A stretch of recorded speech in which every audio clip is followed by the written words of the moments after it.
Cuando el sol cae sobre Guadalajara, su luz se desliza lentamente por la fachada del Palacio del Infantado. Las piedras, talladas hace más de 500 años, parecen encenderse desde dentro, como si guardaran aún el fuego del linaje que les dio forma. Cada relieve en forma de diamante, cada escudo cincelado, es un eco de grandeza, de una época en que los Mendoza, duques del Infantado, fueron los amos invisibles de Castilla. Bajo esas bóvedas, el tiempo no se detuvo.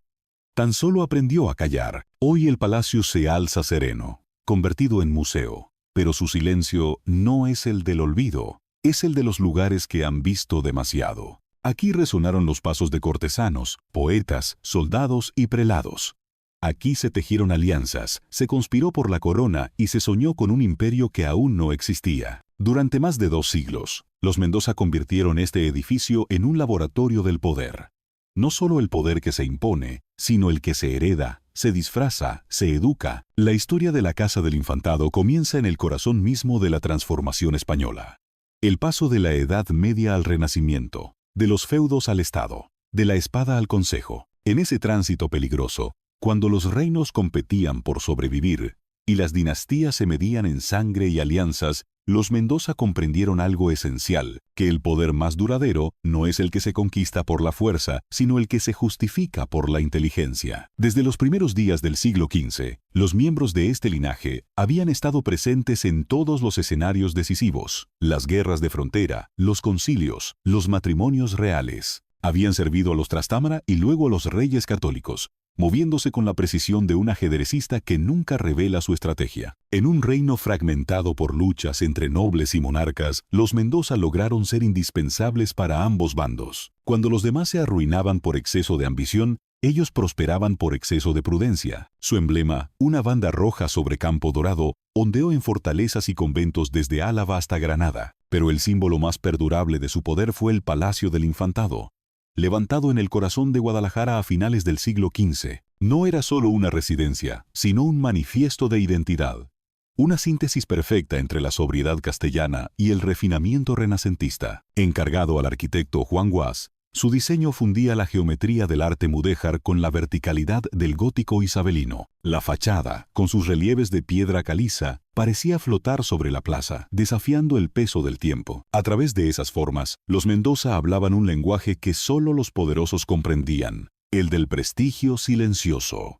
Cada detalle arquitectónico comunicaba jerarquía, cultura y control. El edificio era una afirmación de que la nobleza, si quería sobrevivir al nuevo orden que se gestaba bajo los reyes católicos, debía reinventarse como clase dirigente ilustrada. El duque del Infantado, rodeado de humanistas y arquitectos, sabía que el arte podía ser una extensión del poder. Dentro del palacio, las estancias se decoraron con tapices flamencos, techos artesonados y una galería de retratos donde cada antepasado observaba a los nuevos herederos con una mezcla de orgullo y advertencia. En aquella sala se escuchaba el murmullo de una familia que había aprendido a moverse entre el hierro y la seda. Guadalajara se convirtió entonces en un centro de influencia, un punto intermedio entre la corte y las fronteras, donde el linaje del Infantado articulaba la voluntad real con los intereses de la aristocracia. A diferencia de otras casas nobiliarias, que buscaban dominar por el número de sus ejércitos, los Mendoza gobernaban por la sofisticación de sus alianzas. Su poder no se gritaba, se negociaba, y esa sutileza los hizo imprescindibles. En los registros de la época, los cronistas hablaban de los Mendoza como de una nobleza que piensa. No era una frase vacía. Mientras las guerras sacudían Europa, ellos fundaban bibliotecas, patrocinaban conventos, encargaban códices y mantenían correspondencia con eruditos italianos. Su fortuna se medía tanto en ducados como en manuscritos. En una Castilla acostumbrada a la brutalidad de las armas, el Infantado representó una nueva clase de autoridad, la del conocimiento como poder. Sin embargo, bajo la armonía de su grandeza se escondía una tensión latente. Los Mendoza sabían que el equilibrio entre nobleza y monarquía era inestable. La misma inteligencia que los había elevado podía, algún día, convertirlos en amenaza. En la corte se murmuraba que los duques del Infantado eran demasiado ricos, demasiado cultos, demasiado influyentes. La envidia comenzó a rodear su nombre como un rumor persistente. Y aún así, ellos siguieron construyendo, coleccionando, extendiendo su influencia como si la eternidad les perteneciera. Hoy, al caer la tarde sobre el palacio, uno puede imaginar las sombras de aquellos días. El roce de los terciopelos, el chisporroteo de las antorchas, el eco de un laúd perdido en el corredor, todo parece detenido en una espera silenciosa, como si las paredes aguardaran el regreso de sus antiguos dueños. Porque la casa del infantado no fue solo una familia. Fue una idea. La idea de que el poder, para sobrevivir, debía aprender a parecer eterno. Y sin embargo, ninguna dinastía lo es. La piedra puede resistir siglos, pero la memoria, incluso la de los poderosos, siempre se erosiona. Mucho antes de que la palabra infantado designara un título de grandeza, el apellido Mendoza ya resonaba en los valles verdes del norte. Su historia se remonta a los tiempos medievales, cuando las tierras de Álava, envueltas en niebla y salpicadas de fortalezas pequeñas, servían de frontera entre reinos en guerra. Allí, entre montes húmedos y torres de piedra, surgió una estirpe de hombres que habían aprendido a sobrevivir en un mundo donde la lealtad valía más que el linaje. El primer solar de los Mendoza se encontraba cerca del Valle de Mendoza, nombre vasco que significa Monte Frío. De ese territorio áspero heredaron su temple. Desde el siglo XIII, los Mendoza sirvieron como capitanes al servicio de los reyes de Castilla. No eran los más antiguos ni los más ricos, pero sí los más constantes. A cambio de su fidelidad en las campañas contra los musulmanes y contra los señores rebeldes del norte, los monarcas les concedieron cargos, villas y señoríos que, con el paso del tiempo, se convirtieron en la base de su poder. A finales del siglo XIV, la familia alcanzó su primer punto de inflexión con Diego Hurtado de Mendoza, almirante de Castilla. Su nombre, grabado en los anales de la corte, aparece asociado a victorias navales, a la defensa del Atlántico contra corsarios y a la administración de rentas reales. Pero el golpe maestro de su vida no se libró en el mar, sino en el altar. Su matrimonio con Leonor Laso de la Vega, descendiente de los antiguos señores de Liébana y de la nobleza cántabra. Esa unión no solo fusionó dos linajes poderosos, creó una nueva identidad. Una alianza que mezclaba la fuerza militar con la elegancia cortesana, la rudeza vasca con la educación castellana. De esa unión nació un hombre que marcaría la historia de España. Íñigo López de Mendoza, marqués de Santillana. Su nacimiento, a fines del siglo XIV, coincidió con una época convulsa, en la que la corona de Castilla luchaba por consolidarse frente a la nobleza levantisca. Íñigo creció entre libros y espadas, entre maestros italianos y soldados veteranos, y aprendió pronto que el poder debía tener fundamento moral. Su figura sería la piedra angular sobre la cual se edificaría el futuro del infantado. Íñigo fue soldado y poeta. Participó en campañas contra Aragón y Granada, pero también en las primeras tertulias literarias de la corte. Su obra poética, las serranillas, los proverbios y las coplas contra los pecados mortales, introdujo el humanismo en la literatura castellana mucho antes de que el Renacimiento floreciera plenamente. En su biblioteca, una de las más importantes de su tiempo, reunió manuscritos de Dante, Petrarca y Aristóteles. Los cronistas afirman que fue él quien enseñó a su generación a leer con los ojos del espíritu y no solo con los del poder. Su influencia trascendió las letras. En la política, Íñigo se convirtió en consejero del rey Juan el II de Castilla, mediador entre facciones rivales y defensor de una monarquía fuerte pero ilustrada. Su sentido del equilibrio lo salvó de la ruina cuando otros nobles perdieron fortuna y favor. En él comenzó a tomar forma una idea nueva de nobleza. Una que no solo se legitimaba por la sangre, sino por la virtud. A su muerte, su herencia moral recayó en sus hijos. El mayor, Diego Hurtado de Mendoza, heredó no solo sus dominios, sino su capacidad para comprender los vientos del cambio. Supo reconocer que el futuro de Castilla dependía de la estabilidad de la corona, y se mantuvo fiel a ella, incluso en los años turbulentos del reinado de Enrique IV, cuando muchos otros optaron por la rebelión. En recompensa por su lealtad, el rey le otorgó el título de Duque del Infantado en el año 1475. Con esa concesión nació oficialmente una de las casas más poderosas de España. El nuevo duque trasladó su residencia principal a Guadalajara, una ciudad estratégica, cercana a la corte, pero lo bastante apartada para conservar independencia. Allí comenzó la construcción del Palacio del Infantado, símbolo tangible de una dinastía en ascenso. Pero el poder de los Mendoza no se sustentaba solo en la arquitectura o los títulos. Su verdadera fuerza residía en una red de alianzas familiares que abarcaba buena parte de la península. Las hijas del duque se casaron con linajes de primera magnitud: los Enríquez, los Luna, los Silva. Su hermano Pedro González de Mendoza, cardenal de España, se convirtió en una de las figuras más influyentes del siglo. Consejero de los reyes católicos, diplomático, protector de artistas y reformador de conventos, fue el alma política y espiritual del clan. La reina Isabel lo llamaba el tercer rey de España.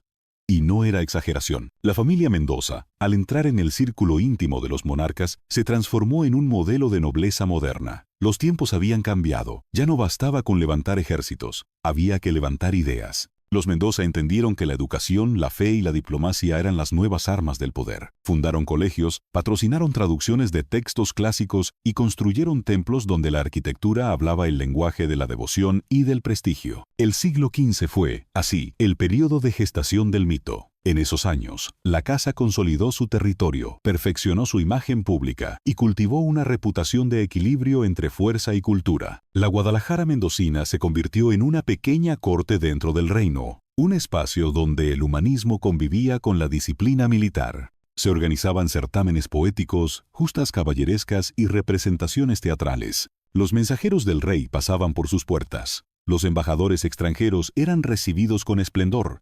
Y los eruditos hallaban aquí un refugio de pensamiento libre. La devoción familiar también jugó un papel importante. Los Mendoza se distinguieron por su apoyo a las órdenes religiosas y su interés en la reforma del clero. El cardenal Pedro promovió la construcción del Colegio Mayor de Santa Cruz en Valladolid, y el duque financió iglesias y conventos en Guadalajara. Pero esa piedad no estaba exenta de cálculo. Cada fundación consolidaba su prestigio. Cada obra piadosa reforzaba la imagen de una nobleza que servía a Dios mientras servía al Estado. El equilibrio entre espiritualidad y poder terrenal fue, desde entonces, la marca de la Casa del Infantado. En una época de cambios radicales, la caída de Granada, el descubrimiento del Nuevo Mundo, la unificación del reino, los Mendoza supieron situarse siempre en el lado correcto de la historia. Sus hombres administraban, negociaban, combatían. Sus mujeres dirigían patronatos, controlaban rentas y mantenían viva la cohesión familiar. La red de sangre, patrimonio y lealtad que tejieron fue tan sólida que sobrevivió intacta a lo largo de generaciones. Pero todo linaje que se eleva demasiado corre el riesgo de desafiar el equilibrio que lo sostiene. En los albores del siglo XVI, los Mendoza poseían tanto poder territorial y simbólico que comenzaban a inspirar recelo en la misma monarquía que los había encumbrado. El infantado, convertido ya en sinónimo de magnificencia, empezaba a ser también sinónimo de exceso. Aún así, en esos primeros años de grandeza, la casa irradiaba un esplendor innegable. Desde las montañas vascas de sus orígenes hasta las torres doradas de Guadalajara, el camino había sido largo y calculado. Ningún movimiento fue improvisado. Cada alianza, cada obra, cada palabra formaba parte de un plan que trascendía generaciones. Los Mendoza no solo habían conquistado poder, habían conquistado el arte de perpetuarlo. Y mientras el Palacio del Infantado levantaba su fachada definitiva, el linaje alcanzaba su madurez. El pasado guerrero se transformaba en diplomacia, la rudeza vasca en elegancia cortesana, la fidelidad en influencia. Había nacido una nueva aristocracia, la que no solo poseía tierras, sino también cultura, y que haría de su propia historia un espejo del destino de España. Lo que comenzó en un valle frío del norte se había convertido, en apenas un siglo, en el corazón ardiente de Castilla. La dinastía del Infantado estaba lista para reinar sin corona. A comienzos del siglo XVI, cuando los ecos del Renacimiento empezaban a transformar el rostro de Europa, el nombre Mendoza ya representaba una fuerza que unía tradición y modernidad. Ningún otro linaje castellano había logrado fundir con tanta precisión la herencia medieval con la elegancia de una nueva era. En los registros de la corte, el duque del Infantado aparecía no solo como señor feudal, sino como estadista, mecenas y símbolo de la nobleza reformada que acompañaba el proyecto de los reyes católicos. El primer duque, Diego Hurtado de Mendoza, había comprendido que la lealtad era la forma más inteligente del poder. Su apoyo incondicional a Isabel la Católica durante la Guerra de Sucesión definió el destino de su casa. Cuando la reina emergió victoriosa, la recompensa no fue solo política. Los Mendoza se convirtieron en los intermediarios naturales entre la corona y la aristocracia. En una Castilla desgarrada por siglos de luchas internas, el infantado representaba equilibrio, continuidad y refinamiento. Su corte en Guadalajara adquirió pronto la reputación de ser una de las más fastuosas y cultas del reino. El Palacio del Infantado, concluido hacia el año 1483, se transformó en un espacio donde el arte y la política convivían sin frontera visible. Las recepciones, los banquetes y las justas literarias eran parte de una estrategia de representación del poder que mezclaba la ostentación con la pedagogía. Cada mosaico, cada tapiz, cada retrato servía para recordar a los visitantes que el infantado no era simplemente una casa noble, sino una institución. En los grandes salones del palacio, los ecos del gótico isabelino se mezclaban con las primeras formas renacentistas traídas de Italia. Los arquitectos Juan Guas y Lorenzo Vázquez de Segovia introdujeron elementos de simetría y luz que anticipaban un nuevo lenguaje visual. El resultado fue una arquitectura que respiraba grandeza sin violencia, poder sin agresividad. Una declaración estética de una nobleza que había aprendido a gobernar con la mente tanto como con la espada. La familia se expandió con precisión política. El segundo duque, Íñigo López de Mendoza, consolidó la red de alianzas tejida por su padre.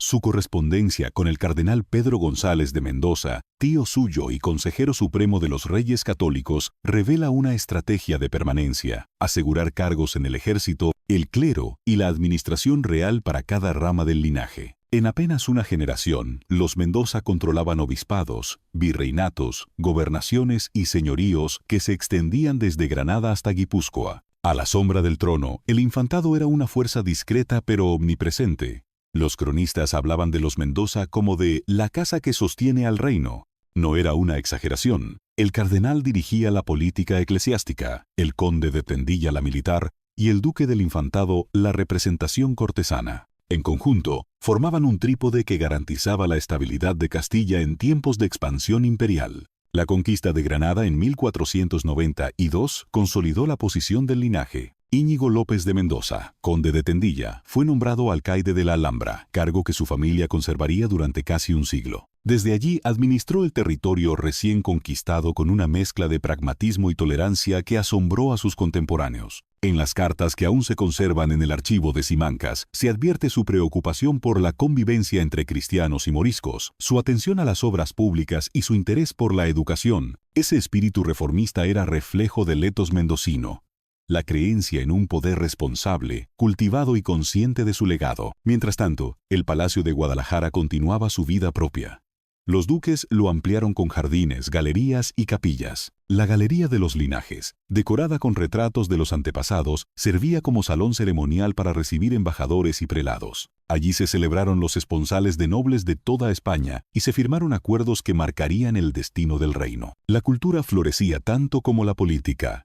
Músicos flamencos, pintores toscanos y eruditos castellanos se cruzaban en sus pasillos. El duque Íñigo, segundo del título, heredó de su padre la prudencia y de su tío cardenal el talento político. Durante el reinado de Carlos I, supo mantener la independencia de su casa sin desafiar el poder imperial. Acompañó al rey en campañas europeas y financió tropas para la defensa del norte. Pero su verdadera habilidad fue otra: conservar la identidad familiar en medio del huracán de la modernidad. En un tiempo en que muchas casas antiguas se disolvían por deudas o por falta de herederos, los Mendoza prosperaban. Bajo su mandato, Guadalajara se convirtió en una pequeña corte renacentista. Los cronistas hablan de bibliotecas con volúmenes en latín y griego, de talleres de bordado, de coros y de colecciones de mármoles. En la capilla mayor, el retablo de Francisco de Baeza mostraba escenas de la vida de Cristo con un realismo nuevo, donde cada rostro parecía inspirado en los propios duques. El arte religioso era también una forma de autorretrato. El esplendor del infantado alcanzó su punto culminante durante la primera mitad del siglo XVI. Las alianzas matrimoniales reforzaron su influencia. Se unieron con los Pastrana, los Lerma, los Alba y los Osuna, tejiendo una red que cruzaba toda la alta nobleza castellana. Los Mendoza no solo eran poderosos, eran omnipresentes. Su linaje se ramificaba en el clero, el ejército, la administración y el comercio. Las rutas de plata y especias que conectaban Sevilla con América pasaban por manos aliadas. El tercer duque, Diego Hurtado de Mendoza, heredó el título en un momento de esplendor imperial. España dominaba medio mundo, y el infantado era una de las casas que encarnaban la imagen del poder español ante Europa. Su correspondencia con embajadores venecianos y su participación en las ceremonias imperiales de Toledo y Valladolid lo convirtieron en figura emblemática del siglo. Su fortuna era inmensa. Tierras, rentas, palacios, tapices, joyas, manuscritos. En su inventario figuran más de 500 cuadros, 70 caballos, 45 armaduras de gala y una biblioteca de más de 2000 volúmenes. Pero el duque no fue un simple coleccionista. Tenía una sensibilidad artística que lo diferenciaba de sus contemporáneos. En una carta conservada en el archivo de la familia se lee: «Las piedras hablan más que los hombres, cuando el tiempo les da voz».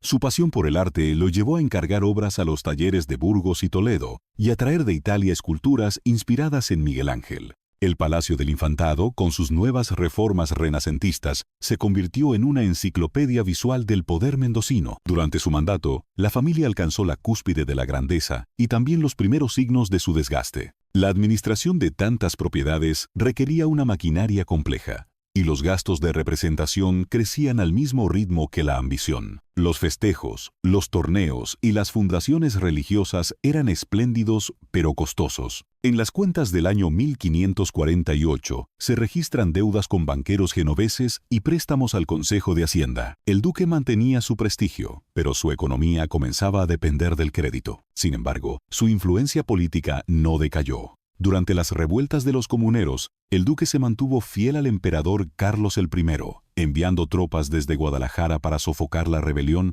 Esa lealtad nuevamente salvó su linaje. Mientras otros nobles perdían tierras y privilegios, el infantado reafirmaba su papel de mediador entre la corona y la nobleza castellana. Su autoridad provenía tanto de la prudencia como del prestigio. A mediados del siglo XVI, el esplendor del infantado se había convertido en leyenda. Viajeros extranjeros describían el palacio como una corte dentro de la corte. El embajador veneciano, Andrea Navajero, escribió tras su visita: «Jamás he visto tanto decoro y tanta ciencia en una sola familia. Parecen reyes sin corona». En las crónicas de la época, el apellido Mendoza se asocia con erudición, elegancia y una religiosidad culta, lejana del fanatismo. La vida cultural del palacio alcanzó su punto álgido con las celebraciones en honor de Felipe II, cuando éste ascendió al trono en 1556. La fachada fue iluminada con antorchas, se recitaron poemas en latín y el duque ofreció un banquete con más de 600 invitados. Aquel acontecimiento, registrado por el cronista Ambrosio de Morales, simbolizó el momento exacto en que el infantado tocó el cenit de su poder, pero toda cúspide anuncia su declive. Detrás de la armonía renacentista, se escondían grietas que pronto se harían visibles. La familia comenzaba a fragmentarse entre ramas. Los gastos superaban los ingresos, y las nuevas generaciones carecían de la disciplina de sus antepasados. La corte se desplazaba definitivamente a Madrid, y Guadalajara empezaba a perder relevancia. Los duques, fieles a su linaje, resistieron con dignidad, pero el brillo se tornó nostalgia. Aún así, la era dorada del infantado dejó una huella indeleble en la historia de España. Los Mendoza fueron los arquitectos de una idea, la del noble ilustrado, capaz de servir al Estado sin perder su autonomía moral. Su legado fue más que artístico o político. Fue una forma de entender el poder como un arte, y mientras el último eco de las fiestas del palacio se apagaba en los claustros, las sombras del futuro ya se deslizaban sobre las piedras. Porque todo esplendor, por perfecto que parezca, contiene en su interior la semilla de su propia ruina. El brillo del infantado había alcanzado una intensidad tan deslumbrante que, inevitablemente, comenzó a proyectar sombras. A mediados del siglo XVI, los Mendoza se encontraban en la cima de la nobleza castellana, pero también al borde de un cambio que pondría a prueba su esencia. La España imperial de Felipe II exigía obediencia ciega, centralización absoluta y austeridad moral. Ninguna de esas virtudes encajaba del todo con un linaje acostumbrado a gobernar desde la autonomía, el refinamiento y el prestigio heredado. Los primeros signos del conflicto surgieron en silencio.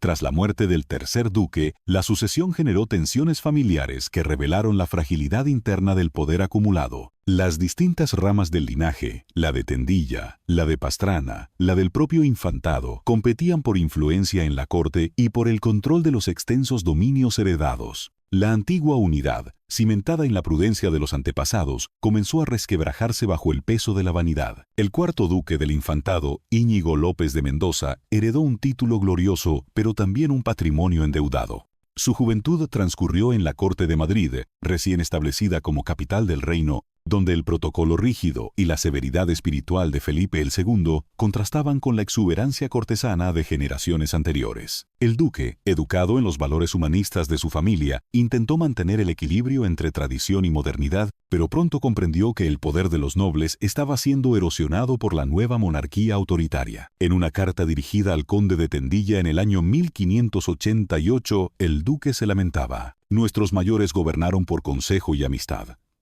Ahora los reyes mandan por secreto y temor. El que fue noble por servicio, hoy es sospechoso por independencia». El cambio de época se hacía visible en todos los ámbitos. La nobleza ya no era el motor político de Castilla, sino su ornamento. Los Mendoza, que habían sido arquitectos del Estado, se veían reducidos al papel de espectadores privilegiados. Sin embargo, su orgullo no les permitió retirarse con humildad. El duque insistió en mantener el tren de vida que correspondía a su rango, multiplicando los gastos en banquetes, procesiones y obras pías. Cada fiesta era un recordatorio de su grandeza pasada. Cada préstamo, una herida nueva en su hacienda. A ello se sumaron las rivalidades con otras casas poderosas. Los Alba, los Medina Sidonia y los Osuna competían por la proximidad al trono y por el control de las nuevas instituciones imperiales. Mientras los Mendoza habían sido pilares del orden isabelino, las dinastías más recientes se adaptaban mejor al mundo centralizado de los Austrias. El duque de Alba, con su fama militar y su influencia en Flandes, se convirtió en el referente de una nobleza más pragmática, mientras que el infantado seguía aferrado a una identidad renacentista más culta que política, más simbólica que efectiva. Los conflictos con los Medina Sidonia fueron particularmente agudos. Ambas casas representaban la aristocracia territorial más poderosa de España, y sus intereses chocaban en Andalucía y Castilla. Documentos conservados en el archivo de Simancas registran disputas por derechos de pesca, fronteras jurisdiccionales y patronatos religiosos. En 1593, un pleito por la posesión del señorío de Cogolludo se prolongó durante años y acabó debilitando la imagen pública del infantado. Los gastos legales fueron tan desmesurados que el propio duque tuvo que hipotecar parte de sus tierras en Tamajón y Manzanares el Real. Pero el mayor enemigo del infantado no se hallaba en la corte ni en los tribunales, sino en el interior de la propia casa. La sexta generación de los Mendoza había perdido el sentido moral que había guiado a sus antepasados. Algunos miembros se entregaron a intrigas, otros a escándalos sentimentales. En los círculos cortesanos corrían rumores sobre fiestas nocturnas en el Palacio de Guadalajara, sobre la prodigalidad del duque, sobre sus relaciones con artistas y cortesanas. Aunque muchas de esas historias nacieron de la envidia, reflejaban un malestar profundo. El símbolo de la nobleza ilustrada comenzaba a parecer un vestigio decadente de un pasado demasiado brillante. A comienzos del siglo XVII, el quinto duque, Diego Hurtado de Mendoza, heredó una fortuna menguante y un título inmenso. En los primeros años de su gobierno intentó restaurar la dignidad de su linaje participando activamente en las campañas de Felipe III, pero la realidad era otra. Los Mendoza ya no eran imprescindibles para la monarquía. Los cargos importantes se repartían entre familias más dóciles o más recientes, mientras el infantado quedaba confinado en la ceremonia y el recuerdo. Su correspondencia revela una conciencia trágica de la pérdida de relevancia. En una carta dirigida al obispo de Sigüenza, el duque escribía: «Hemos heredado nombres que ya no abren puertas. Las llaves de Castilla las guarda la voluntad del rey, y la sangre sola ya no persuade». El tono melancólico de sus palabras define toda una era. El esplendor del palacio seguía intacto, pero las arcas estaban vacías. Las obras de arte y los tapices servían ahora de garantía ante los banqueros genoveses. Se vendieron tierras, se arrendaron molinos, se empeñaron joyas.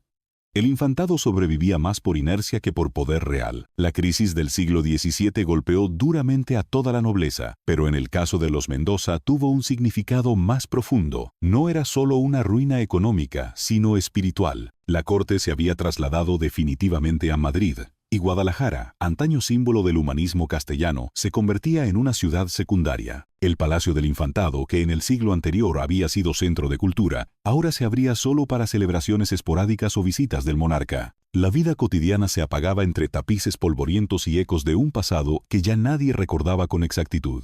El declive no estuvo exento de tragedias personales. El séptimo duque, Gregorio María de Silva y Mendoza, se vio envuelto en un conflicto familiar por la administración de los bienes del condado de Saldaña. Las disputas judiciales entre hermanos y primos se prolongaron durante años y dividieron al linaje. Los pleitos, los intereses cruzados y los matrimonios sin descendencia aceleraron la fragmentación de la herencia. En los archivos notariales se multiplican los documentos de ventas, cesiones y deudas. A pesar de ello, los Mendoza conservaron un cierto prestigio intelectual. Durante la segunda mitad del siglo XVII, algunos miembros de la familia patrocinaron conventos y encargaron obras religiosas de notable calidad. En el convento de San Francisco de Guadalajara se conservan aún los retratos de varios duques, pintados con una solemnidad que roza la resignación. Sus rostros son pálidos, sus miradas, ausentes. Es la iconografía de una nobleza que ha comprendido que la eternidad no se mide en títulos, sino en memoria. El enfrentamiento con la Casa de Alba, que dominaba la política madrileña, agravó la sensación de aislamiento. Los Alba, gracias a su relación directa con la corte, acapararon cargos y honores que antaño correspondían al infantado. Los Mendoza, en cambio, quedaron relegados a un papel simbólico, como guardianes de un pasado glorioso que el nuevo siglo ya no comprendía. Las ceremonias en el palacio se volvieron más discretas.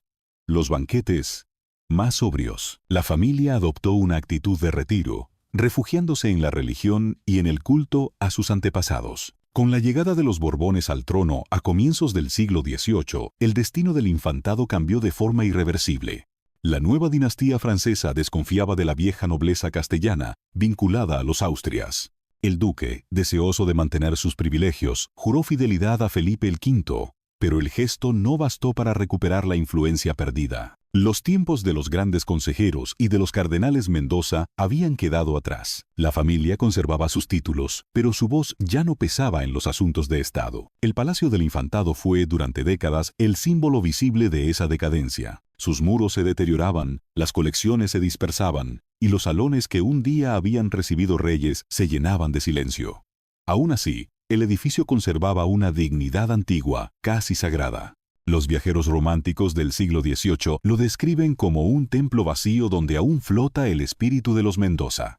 En sus piedras, el tiempo había sustituido la voz del poder por el murmullo de la historia. Hacia finales del siglo, el duque Pedro de Alcántara Álvarez de Toledo y Silva, descendiente directo de la línea mendocina, intentó recuperar la herencia del infantado mediante reformas y restauraciones. Promovió obras de caridad, reorganizó los archivos familiares y encargó nuevos retratos para preservar la memoria del linaje.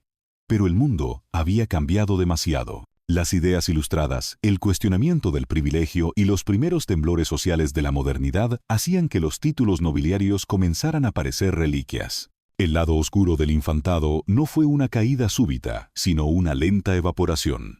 Lo que había empezado como una dinastía de intelectuales guerreros terminó convertida en una sombra respetable, confinada al recuerdo. El poder se desvaneció, pero el mito permaneció. Y cuando las luces de las velas se apagaban en las galerías del palacio, los últimos descendientes de los Mendoza caminaban entre los retratos de sus antepasados con la sensación de estar visitando su propio mausoleo. En cada cuadro, una mirada parecía seguirles, recordándoles lo que fueron, advirtiéndoles lo que ya no serían. El esplendor se había transformado en melancolía y la gloria en silencio. La Casa del Infantado había cruzado el umbral que separa la historia de la memoria. Cuando el siglo XVIII abrió sus puertas, el infantado ya no era un poder político, sino una herencia frágil sostenida por el peso de su propio nombre. Los Mendoza, antaño arquitectos del reino, se habían convertido en guardianes de un pasado que comenzaba a desvanecerse ante el avance de la modernidad. Las reformas borbónicas, la centralización administrativa y el auge de las nuevas élites económicas modificaron por completo el mapa de la sociedad española. Los viejos títulos aún imponían respeto, pero ya no garantizaban poder. El duque del infantado de entonces, Juan de Dios de Silva y Mendoza,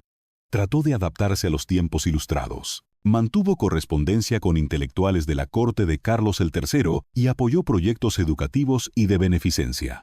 Sin embargo, sus esfuerzos fueron más simbólicos que efectivos. Las rentas territoriales habían disminuido, las tierras estaban mal administradas y los antiguos privilegios señoriales eran cada vez más cuestionados por el espíritu reformista de la época. La crisis de identidad de la nobleza se reflejó en el propio palacio. El Palacio del Infantado, antaño escenario de poder y fasto, se convirtió en un lugar de retiro y nostalgia. Los retratos de los duques colgaban de las paredes cubiertos de polvo. Las galerías, antaño iluminadas por antorchas y risas, se hundían en una penumbra silenciosa. Los inventarios del siglo XVIII muestran un deterioro lento pero constante. Tapices descoloridos, techos filtrados, mármoles agrietados. El esplendor gótico y renacentista se transformaba en ruina doméstica. Las guerras del siglo XVIII no hicieron más que agravar la decadencia.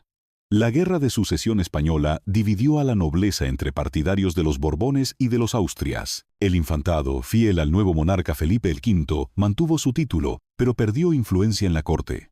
El favor real se desplazó hacia familias más recientes y más dóciles a la voluntad del trono. Los Mendoza, demasiado conscientes de su antigüedad, se resistieron a la sumisión total. Aquella resistencia, aunque silenciosa, los condenó a la marginalidad política. Durante la segunda mitad del siglo, las ideas de la Ilustración trajeron consigo un nuevo tipo de nobleza, la que se justificaba por el servicio público y no por la genealogía. El infantado, atado a sus símbolos y tradiciones, no supo reinventarse del todo. Sus descendientes participaron en tertulias literarias, financiaron conventos y mantuvieron una vida cortesana decente.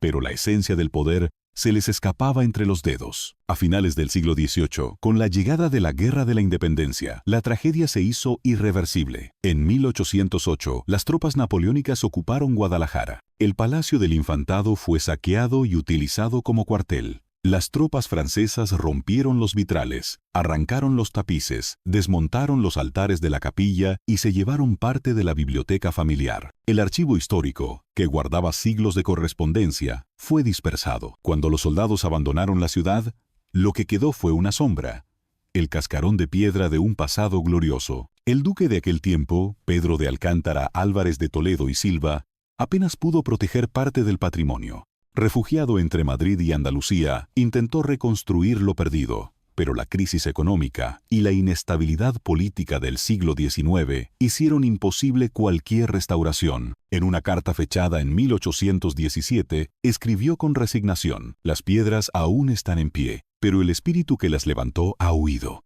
El palacio es ya un libro abierto, cuyas páginas el viento arranca una a una. La desamortización de bienes eclesiásticos y las reformas liberales posteriores redujeron drásticamente las fuentes de renta de la familia. El infantado perdió patronatos, derechos de diezmo y propiedades que habían sostenido su riqueza durante siglos. La aristocracia feudal se enfrentaba a un mundo nuevo, donde los títulos no bastaban para sobrevivir.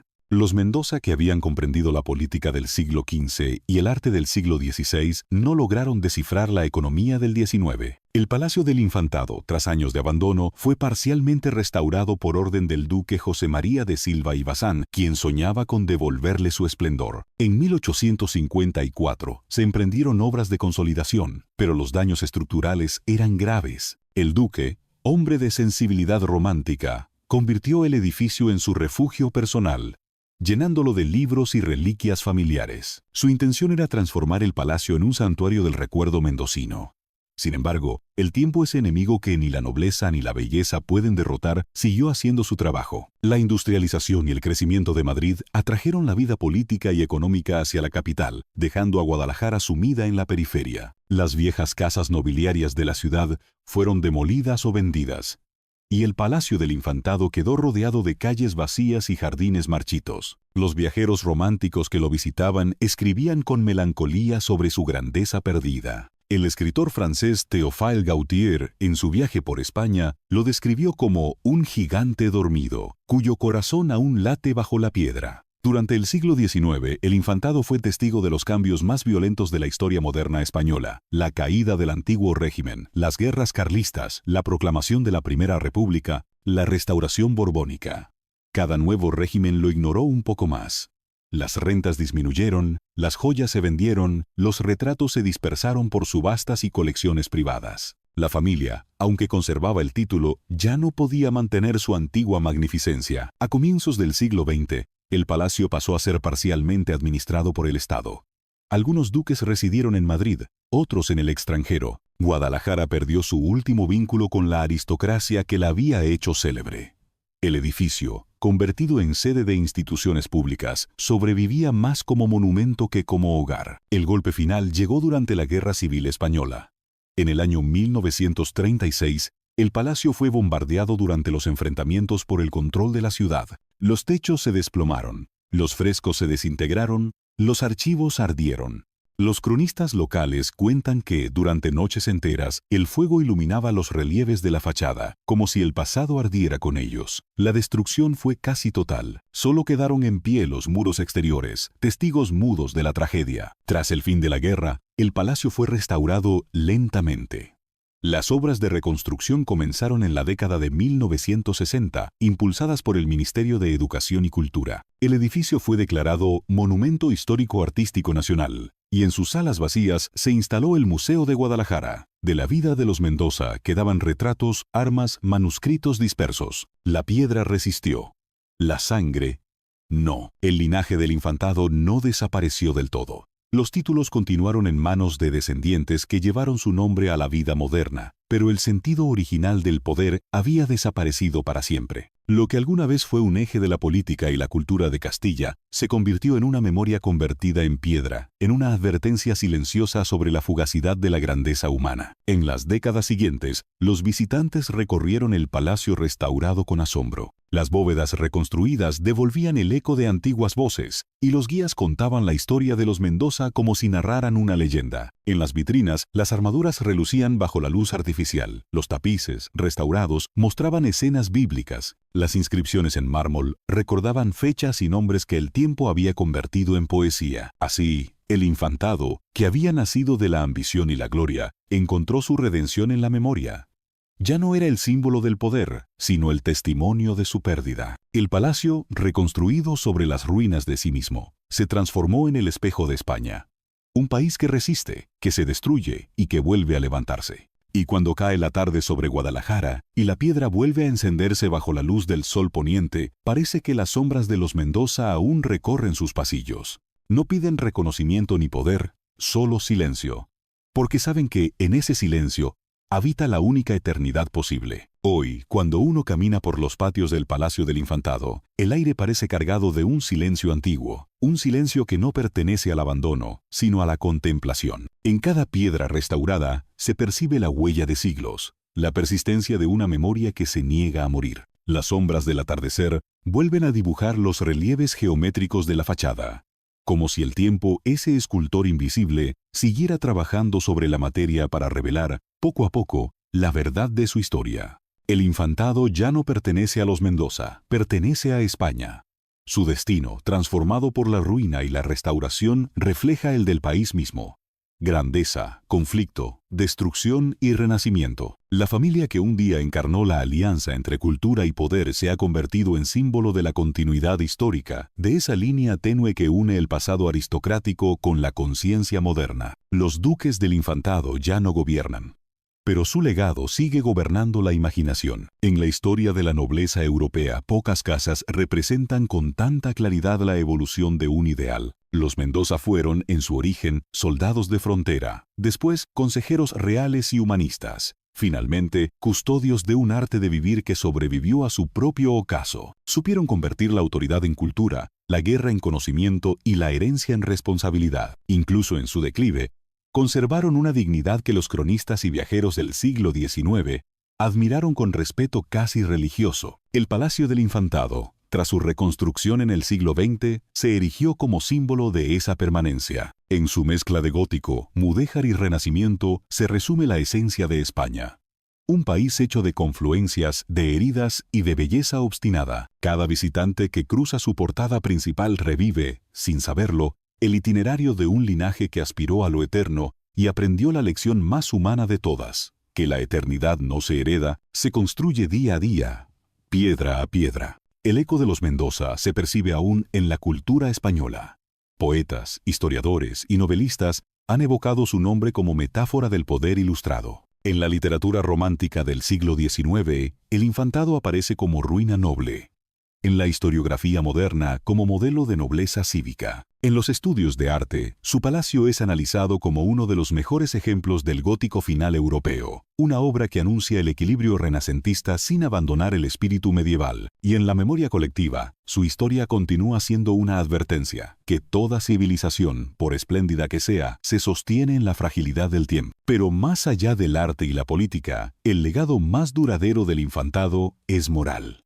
Los Mendoza simbolizan la posibilidad de una nobleza ilustrada, capaz de unir poder y cultura, servicio y pensamiento. En una época en que la violencia era norma, ellos demostraron que el conocimiento también podía ser una forma de dominio. Esa lección, tan necesaria en su tiempo, sigue resonando en el nuestro.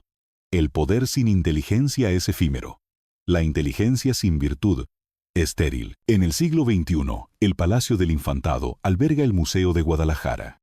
En sus salas se exponen restos arqueológicos, pinturas, esculturas y documentos que reconstruyen la historia de la región. Entre ellos, algunas piezas pertenecientes a la antigua colección mendocina, un tapiz flamenco, una armadura ceremonial, un retrato familiar. Son fragmentos de una epopeya que sobrevivió al fuego y al olvido. En las vitrinas, el visitante moderno se encuentra frente a la evidencia material de una verdad profunda. Los imperios desaparecen, pero la belleza permanece. A veces, cuando el guía apaga las luces al final del día, el reflejo de las lámparas se desvanece sobre los mármoles del patio. Durante unos segundos, la penumbra se parece a la de los siglos pasados, y parece posible imaginar a los Mendoza cruzando los corredores, escuchando el eco de sus propios pasos. No es fantasía, es memoria, porque los lugares que han conocido el poder nunca olvidan del todo su voz. La Casa del Infantado fue, en su origen, una familia.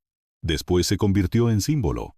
Hoy es una metáfora. Representa la tensión eterna entre el deseo de trascender y la certeza de la pérdida, entre la ambición humana y la misericordia del tiempo. Su historia no termina en la ruina ni en el museo, sino en cada mirada que se detiene ante su fachada y se pregunta cómo algo tan frágil pudo resistir tanto. Y así, cuando el sol se pone sobre Guadalajara, las piedras del palacio vuelven a encenderse, como si respiraran una vez más. No es el resplandor de la riqueza ni de la gloria, sino el de la memoria. Un brillo más puro, más silencioso, más verdadero, porque, al final, ese es el legado del infantado.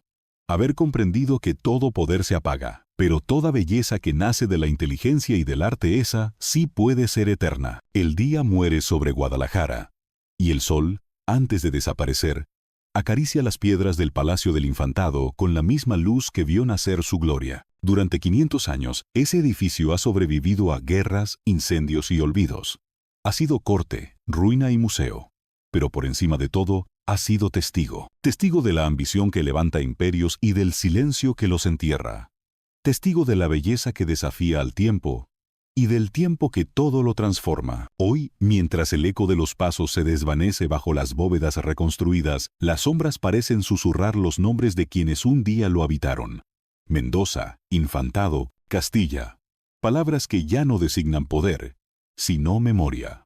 Porque toda dinastía, por espléndida que sea, termina enfrentándose al mismo destino, ser recordada o ser olvidada. Pero quizá esa sea la verdadera victoria del infantado, haber trascendido la materia para habitar el pensamiento, haber convertido la piedra en símbolo y la historia en advertencia. Sus muros no hablan de riqueza ni de privilegio, hablan de la responsabilidad de quienes sostienen la cultura, de los que entienden que gobernar también significa educar, preservar, inspirar. Y así, cuando las luces del museo se apagan y la ciudad vuelve al silencio, queda una pregunta suspendida en el aire, tan antigua como la humanidad misma. ¿Cuánto del poder que construimos resistirá al juicio del tiempo y cuánto de lo que amamos merecerá ser recordado?